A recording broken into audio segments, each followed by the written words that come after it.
Depreciation. Words that worry any person who's spent money on a car that is not the bottom of its price curve yet. Now, we bought this at the back end of COVID.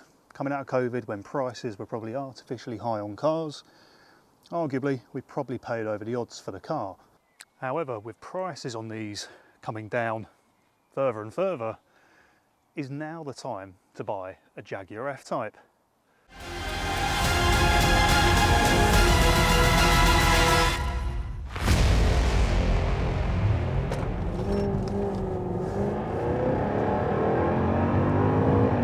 I don't think I'll ever get bored of that.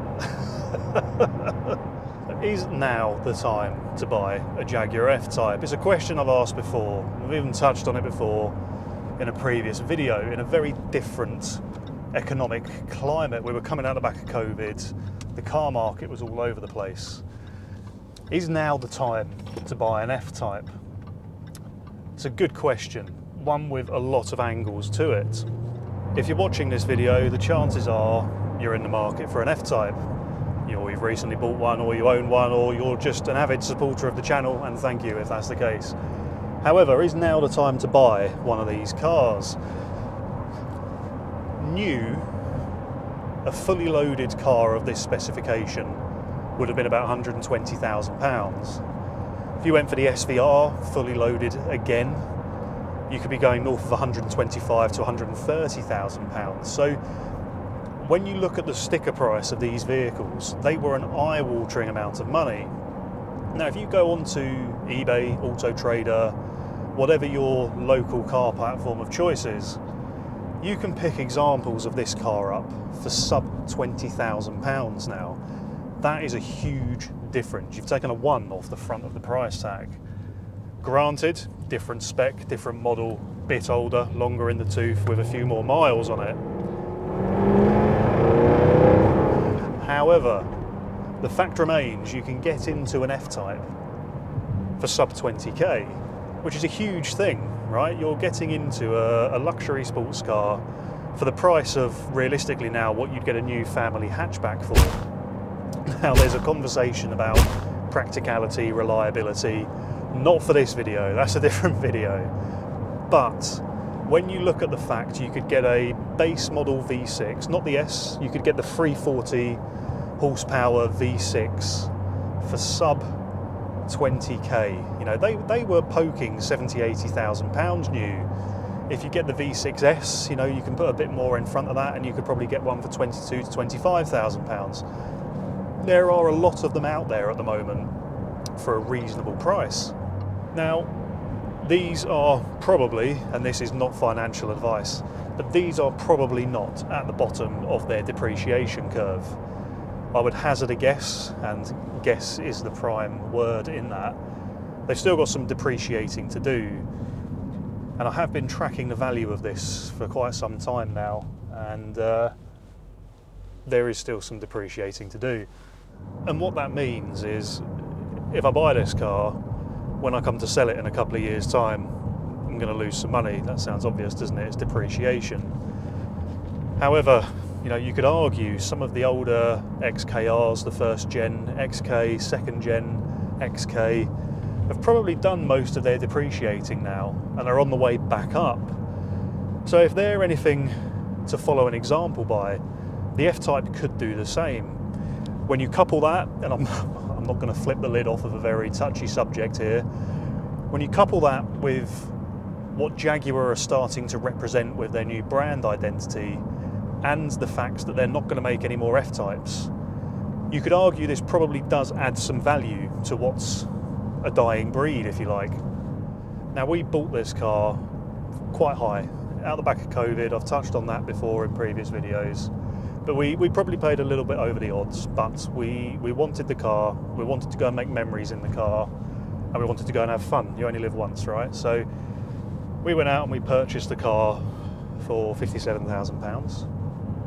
And if I was to sell this today, I would probably, you know, if I went for a private sale or sale on return at a dealership with a very favourable commission rate, I'd probably see £42,000 out of it. So we've lost £17,000 in 3 years on this car. Are we going to lose 17,000 over the next 3 years? You'd need a crystal ball to understand that. But logic would dictate that's not an exponential curve. That should slow down. Your depreciation should slow as you get towards the bottom of the price curve. And we're not racking up huge mileage on this. It does about 3,000 miles a year. So this example is a shade over 30,000. That's still very low mileage for a car of its age. But the point I'm making is, if you're going to go out and buy an F-Type, people who have had the car before, me, so me for example, I've taken a hit on the depreciation. The person before me took a £65,000 hit on depreciation in 3 years. So the people before you are stomaching that depreciation, meaning if you were to go and buy one of these today, you're not going to lose as much as if you bought a brand new one out the dealership. You might want a brand new car, in which case go and buy the brand new car if you're in a position to do so.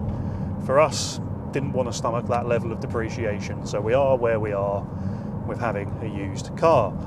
Good segue into this one, and it's probably going to spark some fierce debate in the comments, but with Jaguar changing tact on their brand identity and whatever that recent marketing launch was, there is a very, very good chance that this car could become a modern classic. Look at the E-Type, for example. That has been crystallised and set in time as an iconic car. Who knows, maybe the F-Type could do the same thing. I'd love to see a point in time where this becomes a modern classic, you know, the grandson of the Jaguar E-Type up there in a few years' time with the greats. That would be fantastic, and that will only help, you know, the retention of resale value. So something you might want to explore is buying a crash damaged car. You can pick up examples of these that have been crashed for sub £10,000, and I'm not talking the fronts hanging off. We're not going full Matt Armstrong on the place, rebuilding these, you know, welding new panels in the sides of them. That's ludicrous, and fair play to Matt for doing that. That's incredible. I'm talking bolt on, bolt off, new bumper, a couple of headlights maybe, bonnet, wings, you know, all that kind of stuff. Maybe a rad pack, a couple of airbags. You could get yourself into an F-Type for probably sub £15,000 at that point, which again, is a heck of a lot of car for the money. You just have a car with that categorised title, which will have an impact on resale value. But if that doesn't bother you, that's a very good way of getting into one of these cars. If now is the time to buy for you, make sure you check out some of the videos I've done. I've done loads on buyer's guides, part 1, part 2. I've done common issues. We've spoken about the cost of insurance.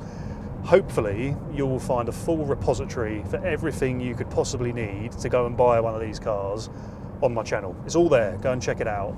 And the purpose of the channel, that's why it was born, was to provide that information to people like you and I. This wasn't available when I was buying this car. It had only been out, well, I mean, we bought this in 2021, I think it was, and the F-Type had already been out for 6 years at that point, maybe 7 years.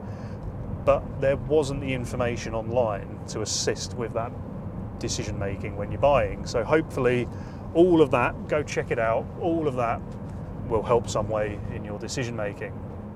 And of course you need to consider the fact that they are not making any more of these cars. They've stopped production of the F-Type. Jaguar have, God knows what they're doing at the moment, but apparently they're stopping making internal combustion engines, although that's been pushed back. They seem to just spin a bottle and see where it ends up with some of their outward-facing comms at the moment. But let's just say they are not making any more of these cars. And what's going to happen is the examples that are out there that are low mileage, well looked after, are going to become fewer and farther between. So if you want one that you can cherish, look after for a long time, maybe even keep forever, you need to buy one whilst they've still got some longevity left in them, and you can get in on that curve early. Lower mileage, younger model. So is now the time to go and buy a Jaguar F-Type? That hugely depends on your circumstances. We didn't hang around, we probably paid over the odds for the car, but we have made so many great memories in this, and we just wouldn't have been able to do that had we waited for it to further depreciate. When you couple that with the fact that this had a sticker price of over £120,000 new in 2018, we saved an absolute packet over buying new. Yes, we've lost some money on depreciation. You can't really odds that unless you're buying a car already at the bottom of its curve. How far away is the F-Type from that point? You can buy examples for £20,000, higher mileage, lower spec, of course you can. They're probably not a million miles away from that point now.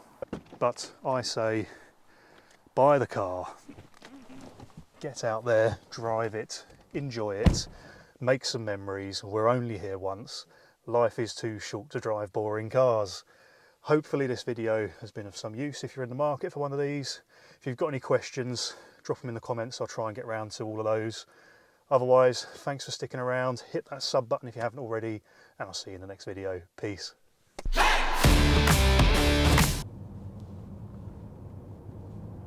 Where have I come? I've taken a random turning here, and I have got no idea where I've come, although I've stumbled across. Can you see that? Some very nice cars. What's that? Some Taycan, Megane R26. A couple of old Porsches. I don't know my old Porsches. They all look the same to me. I'm terrible. Nice. Oh, crash damaged as well. Oops. That's pretty cool though. Nice to stumble across. I can't remember if I've done an outro for this, so if I have, great. Otherwise, hopefully that's gone some way in